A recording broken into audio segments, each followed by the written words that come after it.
In 1963, Ferruccio Lamborghini was one of the wealthiest men in Italy. He hadn't inherited the money, he'd built it, with his hands in a factory, manufacturing tractors from converted military scrap after the war. By the early 1960s, Lamborghini Trattori was the largest tractor company in the country. He was an engineer, a real one. He was also a Ferrari owner, and he noticed something wrong with the clutch. He knew exactly what the problem was, and exactly how to fix it. So he drove 20 minutes down the road to Maranello, walked into the Ferrari factory, and asked to speak with Enzo. The meeting lasted a few minutes. Ferruccio explained the problem, offered the solution. Enzo Ferrari looked at the tractor farmer standing in his factory and said, "Let me make cars. You stick to making tractors." Ferruccio drove home. However, he didn't go home to sulk. He went home to start building. Here's where the story stops being about pride and starts being about fate. 2 years before that meeting, something had happened inside Ferrari that Enzo couldn't have known would one day be turned against him. 5 of his most senior engineers walked into his office with a complaint. Among them, Carlo Chiti, his chief engineer, and Giotto Bizzarini, one of the most gifted automotive engineers alive. The problem was Enzo's wife, Laura, who was making decisions on the factory floor. They wanted it to stop. Enzo fired all 5 on the spot. The men relocated to Bologna and opened a design agency. They had the skills to build a world-class sports car. They just didn't have a client. Then Ferruccio came knocking. What followed was one of the most improbable things in automotive history. In just 4 months, those 5 engineers, the men Enzo Ferrari had thrown away, built Ferruccio Lamborghini a car. The 350 GT debuted at the Turin Motor Show in 1964. 13 customers bought it immediately. 120 would be built over the following 2 years. Ferrari was not concerned. He had no reason to be. Yet, when we think of revolutionary products, we usually imagine years of planning, massive budgets, entire teams working in secret. However, the car that would shake the entire supercar world was designed by a small group of engineers who simply wanted to prove something. Turin, 1965. The annual motor show. Lamborghini rolls out a machine nobody in the room has ever seen before. The engine isn't in the front, it isn't in the back, it's in the middle, transversely mounted behind the driver, exactly like a Formula 1 car. No production road car had ever been built this way. It was called the Miura. The press ran out of adjectives. It was faster, lower, and more technically sophisticated than anything Ferrari had on sale. When production began in 1967, the waiting list formed immediately. 764 would be built before the model ended in 1973. Each one today is worth millions. Ferruccio had done it. Not just matched Ferrari, redefined what a sports car could be. However, 1973 wasn't just the end of the Miura. It was the beginning of something far worse. The oil crisis didn't arrive with a warning. In 1973,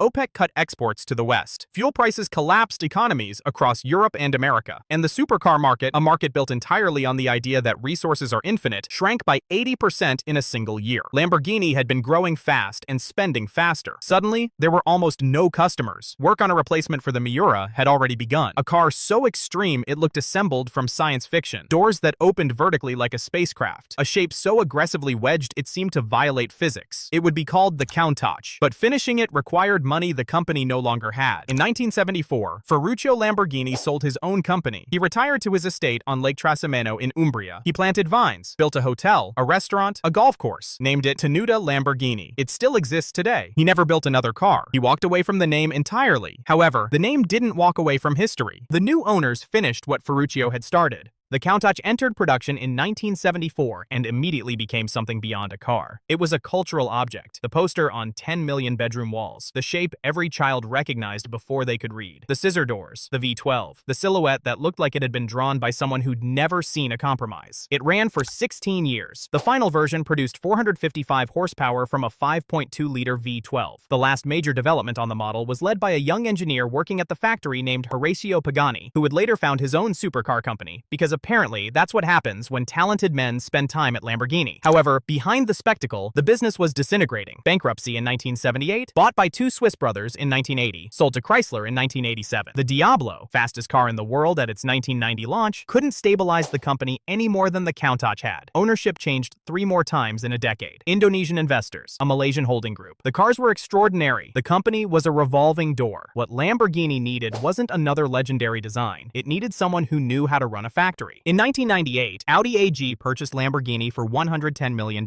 Purists were uncomfortable. German corporate ownership of an Italian supercar brand felt like it might sand down every dangerous edge that made the cars matter. And Audi did change things, substantially. However, what they changed was mostly what needed changing. Manufacturing processes rebuilt from scratch. Quality control imposed systematically for the first time in the company's history. The last two model years of the Diablo, produced under Audi supervision, were noticeably better than everything that came before. Owners noticed. The press noticed. In 2001, the first fully Audi-developed Lamborghini launched, the Murcielago, named after a fighting bull that survived 24 sword strikes and was spared by the matador out of sheer respect. Over 10 years, more than 4,000 were built. Then in 2003, the car that actually changed everything arrived. The Gallardo. Smaller, simpler, V10 instead of V12, regular doors, half the price. Still unmistakably a Lamborghini, but one that started reliably, held together at high mileage, and could be serviced without a nervous breakdown. 14,000 Gallardos were built over 10 years, in over a dozen variants. For context, Lamborghini had built roughly 5,000 cars total in its entire history before the Gallardo existed. The Audi era didn't soften the brand. It saved it from disappearing entirely. Today, Lamborghini builds the Huracan, the Revuelto, and the Urus, an SUV that outsells both sports cars combined and would have seemed completely insane to anyone from the company's first 50 years. Revenue is at record highs. The waiting lists are years long. Ferruccio Lamborghini died in 1993, aged 76. He had been retired for nearly 20 years. He never saw the Gallardo, never saw what Audi did with his name, never saw the Urus, but he left something behind. A quote, in that characteristically blunt way of his: "Enzo Ferrari never spoke to me again. He is a great man, I admit, but it was incredibly easy to upset him. One bad meeting, one dismissive sentence from a man too proud to accept advice from a tractor farmer. That's all it took." Ferruccio Lamborghini didn't set out to build a legacy. He set out to prove a point. The legacy just happened to outlast him by decades, and it's still being written in a factory in Sant'Agata, on the same ground where 4 men built a car in 4 months. You don't mess with a farmer.